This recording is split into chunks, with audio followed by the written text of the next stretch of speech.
नमस्कार। द देसी अड्डा पर आपका स्वागत है। मैं हूं राकेश तिवारी। देखिए, बिहार में विधानसभा के चुनाव होने वाले हैं और जब बिहार में विधानसभा का चुनाव होता है तो जातीय समीकरण अहम फैक्टर होता है और इस जातीय समीकरण को साधने के मामले में सोशल इंजीनियरिंग के मास्टर कहे जाते हैं नीतीश कुमार। नीतीश कुमार जो जनता दल यूनाइटेड के सर्वमान्य नेता हैं, एनडीए गठबंधन के नेता हैं, बीजेपी जनता दल यूनाइटेड चिराग पासवान की पार्टी, लोजपा रामविलास, जीतन राम मांझी की पार्टी, हम उपेंद्र कुशवाहा की पार्टी, राष्ट्रीय लोक मोर्चा, इन सबों का जो गठबंधन है बिहार में, वो इस बार चुनावी मैदान में उतरने वाली है। और इसीलिए कहा जाता है कि जिस तरह से नीतीश कुमार जातियों को साधते आए हैं चुनाव में और उन जातियों को साधकर चुनावी सफलता दिलाते आए हैं, उसी तरह की तैयारी कुछ 2025 में भी है। और इसीलिए ये दावा किया जा रहा है कि 2025 में 225 सीटों पर चुनाव जीतना है। एनडीए 2025 का टारगेट रखा है और यदि टारगेट रखा है तो इन जातियों को साधने का पूरा पूरा प्रयास जनता दल यूनाइटेड करेगा। देखिए, जनता दल यूनाइटेड और बीजेपी अपने गठबंधन के साथ जब उम्मीदवारों का चयन करती है या उतारती है तो सामाजिक समीकरणों का पूरा ख्याल रखा जाता है। जनता दल यूनाइटेड जहां अति पिछड़े पर ज्यादा ध्यान देती है, उसका फोकस उस पर रहता है, वहीं बीजेपी जो है वो सवर्ण, वैश्य और पढ़े लिखे तबके का जो जमात है उसको एकजुट करके एक ऐसा समीकरण, विनिंग कॉम्बिनेशन बनाता है लोग कि जिसमें दलित, सवर्ण जो है वो पिछड़ा, अति पिछड़ा, सब एक गुच्छे में, एक माला के में गुथ जाता है और यही चुनावी जीत दिलाता है। तो देखिए, 2020 की चर्चा करते हैं कि किस तरह से 2020 में समीकरण बना और किस तरह से जनता दल यूनाइटेड ने जातियों को साधने का प्रयास किया और किस तरह से चुनाव लड़ा। हालांकि चिराग पासवान के छिटकने की वजह से जनता दल यूनाइटेड को 2020 के चुनाव में नुकसान उठाना पड़ा, लेकिन इस बार वो परिस्थिति नहीं है और इस बार किस तरह से जनता दल यूनाइटेड जातियों को साधेगी ये देखने वाली बात होगी। तो चलिए पहले जान लेते हैं 2020 में क्या हुआ था ताकि परिदृश्य स्पष्ट हो जाए। देखिए, 2020 में जब एनडीए चुनावी मैदान में उतरा तो एनडीए के तरफ से बीजेपी 121 और जनता दल यूनाइटेड 122 सीटों पर आम सहमति बनी। जनता दल यूनाइटेड ने 7 सीटें जीतन राम मांझी को दे दी, जबकि बीजेपी ने अपने कोटे से 11 सीटें जो है मुकेश सहनी को दे दिया। इस तरह से बीजेपी 110 सीटों पर और जनता दल यूनाइटेड 115 सीटों पर चुनाव लड़ी। तो जनता दल यूनाइटेड ने जिन 115 सीटों पर चुनाव लड़ा उसमें से जनता दल यूनाइटेड उम्मीदवार उतारने के मामले में काफी ध्यान रखा और पार्टी की जो असली थाती है, जो उसके अति पिछड़े वर्ग है, जो उसके पिछड़े वर्ग है, जो उसके दलित वोट है, उन सबको एक साथ में समेटने का कोशिश किया।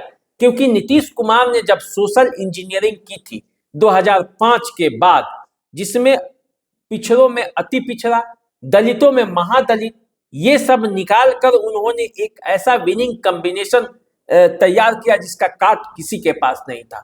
तो जब 2020 का टिकट का बंटवारा हुआ तो उसमें नीतीश कुमार ने कोयरी कुर्मी, जो उनका लौकुश का कॉम्बिनेशन है, उस कॉम्बिनेशन से कुल 22 उम्मीदवार चुनावी मैदान में उतारे। 115 में 22 उम्मीदवार वही थे। कायस्थ जाति के जो उम्मीदवार हैं, 5 उम्मीदवारों को चुनावी मैदान में नीतीश कुमार ने जनता दल यूनाइटेड के कोटे से उतारा था। 7 ब्राह्मण उम्मीदवारों को भी मौका दिया था नीतीश कुमार ने। राजपूत के 11 उम्मीदवार चुनावी मैदान में उतरे थे।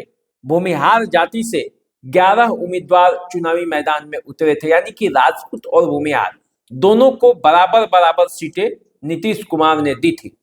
यादव को भी छोड़ा नहीं था नीतीश कुमार और नीतीश कुमार ये कहते भी हैं कि जब जनता दल यूनाइटेड के यादव और आरजेडी के यादव के बीच मुकाबला होता है तो जनता दल यूनाइटेड के यादव जीत जाते हैं, क्योंकि उनके साथ विकास का फैक्टर है, उनके साथ जातीय फैक्टर के साथ साथ नीतीश कुमार का फैक्टर जब जुड़ता है, जब बीजेपी का फैक्टर जुड़ता है तो वो आरजेडी पर भारी पड़ता है।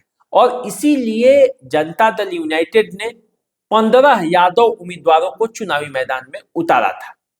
अति पिछड़ा वर्ग जो कि नीतीश कुमार का एक बहुत बड़ा समर्थक वर्ग है, जिसके वजह से नीतीश कुमार हर चुनाव में अपना सफलता का परचम लहराते हैं, उस अति पिछड़े वर्ग के 26 उम्मीदवारों को चुनावी मैदान में नीतीश कुमार उतारे थे जब 2020 का चुनाव चल रहा था।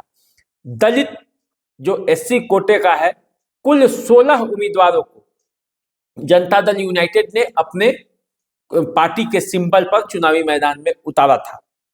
11 मुस्लिम उम्मीदवारों को भी जनता दल यूनाइटेड ने मौका दिया था। अन्य 8 ओबीसी उम्मीदवार भी चुनावी मैदान में उतारे गए थे। जनता दल यूनाइटेड ने अति पिछड़ा वर्ग सबसे अधिक प्राथमिकता दी थी, क्योंकि यह नीतीश कुमार का कोर वोट बैंक माना जाता है। हालांकि इस चुनाव में नीतीश कुमार को उतनी सफलता नहीं मिली जितना उनको 2010 के चुनाव में, 2015 के चुनाव में मिला था। लेकिन नीतीश कुमार यदि 43 सीटों पर भी जीत हासिल कर पाए तो उसमें अति पिछड़े वर्ग का एक बहुत बड़ा समर्थन है, नहीं तो नीतीश कुमार और भी पीछे चले जाते, क्योंकि तब चिराग पासवान ने जहां जहां जनता दल यूनाइटेड के उम्मीदवार थे वहां वहां अपने प्रत्याशी खड़े कर दिए थे और उन प्रत्याशियों में अधिकांश नेता बीजेपी से गए हुए थे। तो यानी कि अपने ही गठबंधन में जो अंदरूनी घमासान था उसका नतीजा रहा, इसे नीतीश कुमार भी बार बार कहते रहते हैं कि उसी का नतीजा रहा कि जनता दल यूनाइटेड 43 सीटों पर सिमट गई और उसी का परिणाम रहा कि नीतीश कुमार बिहार में तीसरे नंबर की पार्टी बन गए। हालांकि जनता दल यूनाइटेड को बीजेपी ने समर्थन दिया और नीतीश कुमार को ही मुख्यमंत्री बनाए रखा। 22 में नीतीश कुमार पलटे भी और फिर वापस भी आए बीजेपी के पास और अब 2025 की चुनाव की तैयारी है। तो जब 2020 में जिन जातियों को, जिन वर्गों को नीतीश कुमार ने इतना सपोर्ट किया, उन वर्गों पर एक बार फिर नीतीश कुमार भरोसा करेंगे, सबसे बड़ा सवाल ये है। और इस सवाल का जवाब भी सवाल में ही छुपा हुआ है, क्योंकि नीतीश कुमार को अति पिछड़ा वर्ग लोकसभा चुनाव में भी बहुत मदद किया था। लोकसभा चुनाव में 16 सीटों पर चुनावी मैदान में जनता दल यूनाइटेड उतरी थी और 12 सीटें वो जीत पाई, जबकि ये कहा जा रहा था कि जनता दल यूनाइटेड की स्थिति खराब होने वाली है लोकसभा चुनाव में, लेकिन उसका अति पिछड़ा वर्ग वोट जनता दल यूनाइटेड के साथ इंटैक्ट रहा और इसी का नतीजा रहा कि जनता दल यूनाइटेड 16 में से 12 सीटें जीत गई। बीजेपी भी 17 सीटों पर चुनाव लड़कर 12 सीटें हासिल की। तो जो अति पिछड़ा वर्ग है, पिछड़ा वर्ग है, उसका अधिकांश स्टेक जो है वो नीतीश कुमार के पास है और नीतीश कुमार इस चुनाव में भी जब टिकटों का बंटवारा होगा तो उस चुनाव में अति पिछड़ा वर्ग, उनका कोई कुर्मी वर्ग है, उसको अधिक से अधिक टिकट देते हुए देखे जा सकते हैं। देखिए, लोकसभा चुनाव के दौरान कोयरी जो समुदाय है वो नीतीश कुमार से बिदका हुआ था और जहां जहां कुशवाहा कैंडिडेट मिला, आरजेडी को ने टिकट भी दिया था, तो वहां वहां कुशवाहा शिफ्ट हो गए और जब कुशवाहा शिफ्ट हुए तो ये कहा गया कि नीतीश कुमार का वोट बैंक है जो उससे छिटक रहा है। लेकिन अब विधानसभा का चुनाव है तो फिर प्राथमिकता कुशवाहा को दे रहे हैं नीतीश कुमार, क्योंकि आप देखेंगे बीजेपी भी सम्राट चौधरी को भी एनडीए के पाले में है, जो उपेंद्र कुशवाहा है वो भी एनडीए के पाले में है जनता दल यूनाइटेड में उमेश कुशवाहा खुद प्रदेश अध्यक्ष है।